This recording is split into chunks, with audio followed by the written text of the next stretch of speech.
Let's talk the really real today. Rachel had someone stop in and ask that their power seat wasn't working. You want to tell us about that? No, not really. Go ahead. Tell me. I'll be back tomorrow morning maybe. What was his expectations? To stop everybody what they're doing with a base with a car, base filled with cars. So he wanted you to and look at stop what you're doing, stop the whole shop from taking care of customers who are already paying us for services, Yep. to go outside in the cold, Yep. and try and diagnose his seat for free? Yep. Hurry up and come look at it. Hurry up and just look at it and tell me what's wrong with it so I can go someplace else. That's what it sounds like to me. See if he comes back. If I'm not stopping these guys from what they're in the middle. No. I said you're welcome to drop it off right now. And We I can look at can't it today. stop what we're doing when the bays are full and the customers are already paying our mechanics to fix their cars to come out and look at your car for free. Did you get a paper? Yeah, it just says oil change, wipers, and fuel filter. So you didn't get a paper. That's what you handed to My me. oil change says here 020 full synthetic with a filter. Okay, then why do we have 5 quarts of 530 out there? That's not for that car.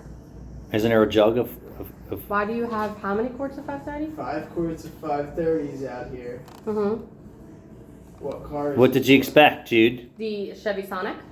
That's Okay. The other car getting an oil change. what car? That car's not even in the bay. I still order parts for it. Yeah, the parts we have here. Yeah, and then so we're just gonna pass on. Everyone's busy, and we're not gonna go out You're gonna and get outside and diagnose your power seat problem for free. And like Rachel said, we'll see if he returns tomorrow. I'll do a summary video. There ain't no doubt about that. And then the other day we had a guy come in for an alternator, and he never said anything to us about his exhaust system falling off the car. It just needed an alternator. He's gonna learn that too when he reads the second page of that paper. So Keep it moving. of course we look it over, because if he's not telling us the exhaust system's falling off, you open the door for the ever since you put an alternator in my car that my exhaust system fell off. And trust me, we've had other customers come in that were at other shops and had things done, and then tried blaming the other shop for their exhaust issues, but where the shop failed was that they should have told the customer before they touched the car, your exhaust system's leaking, rattling, or falling off. So not only that, the belt tensioner had a gap in it, the battery was dead, the alternator was bad, the ball joints had rust coming out of it, and the exhaust system was falling off. And then the guy was like, well, just break it all down to me. And then he's like, yeah, I'm not fixing that. And then Rachel's like, well, what did you expect? Like, you drove into a professional shop. You didn't drive into the ghetto or the hood or, some guy on the side of the street with a toolbox to fix your car. What did you expect it was going to cost to put an alternator in your car without a battery? Like, where are these people? And he didn't really give me. He just said I didn't expect that. Well, And I said, well, I mean, if you want like even cheaper one, we're talking used at that point, or like junk man. Right. I'm like, sure, I'll do for you, but I can't guarantee that one. And he's like, no, I'll just pick it up. I'm just curious what certain people's expectations are when they come into a professional environment that has heat, that has air conditioning, that has insurance. Go across the street and learn that it's $300 more than me. Or go someplace else that has a higher labor rate to figure out what it costs to fix your car. I just don't know what people's expectations are. And if he didn't know, right, he should have called around. And then when he figured out he that did. He got on the phone. He said to me at first, I gave him 2 prices, with the battery, without. No, I'm saying he should have called. And then he got off he said, I got to call around. And I said, yeah, okay. Go for it. And he called around. And then he called me back he called me at 6:38 when we're closed. And then he called me back the next morning and said to me, he wants to fix it. And I said, okay, do you want it with the tensioner? And I gave him that total again for the second time. And he said, well, can you break that down for me? And then I broke it down for him. And he said, alternator's that much? I said, yes. And he was like, no, I'll just pick it up. So it was nothing but games the whole time. Yeah, playing games. But what did you expect? Like if